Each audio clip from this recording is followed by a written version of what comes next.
แล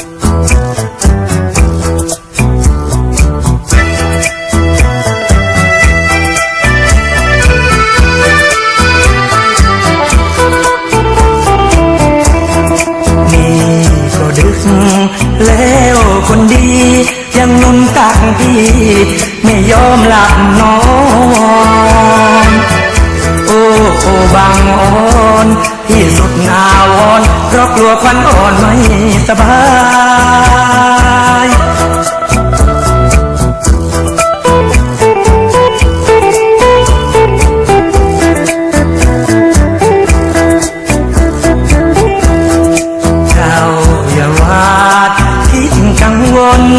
ยังรักหน้ามนไม่มีเคลื่อนคลาย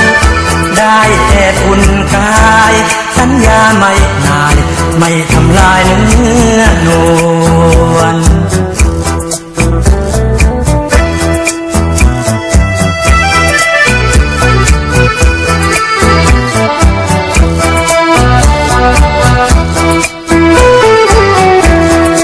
นอนเจอเธอ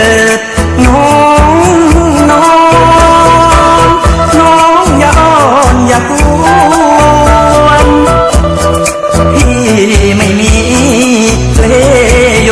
วนที่จะมาแฝงกวายตัวก็โตเท่ากันโอ้จอมขวัญให้กล่อมไปใหญ่อย่าโศกอะไรขอเพียงฝันใจเจ้าอย่าได้หาวอน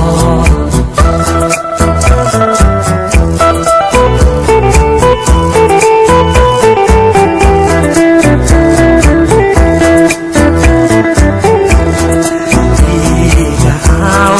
สายใยใจมาสร้างเพลงให้กล่อมฝันใจให้เจ้านอนสวดมนต์ให้พ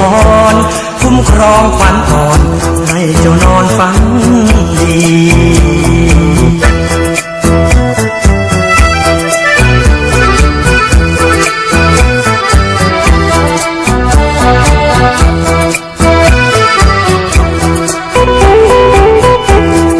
ที่จะเอา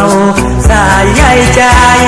มาสร้างเพลงให้กล่อมขวัญใจให้เจ้านอ